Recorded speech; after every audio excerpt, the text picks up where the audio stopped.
Je suis Christophe Cassou, je suis directeur de recherche au CNRS et j'ai été un des co-auteurs du dernier rapport du GIEC.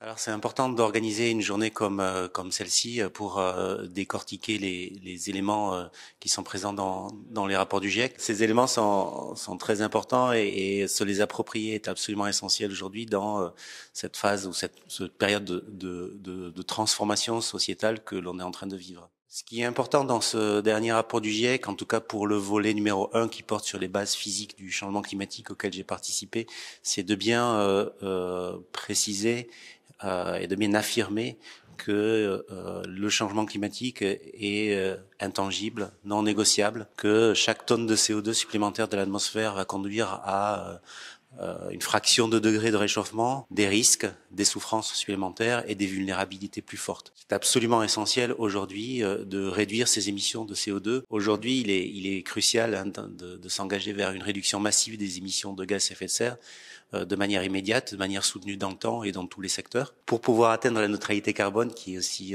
non négociable. C'est la géophysique qui impose cette neutralité carbone parce que c'est le cumul du CO2 dans l'atmosphère qui compte pour le réchauffement. Et donc il ne faut plus qu'aucune molécule de CO2 ne s'accumule dans l'atmosphère pour limiter ce réchauffement.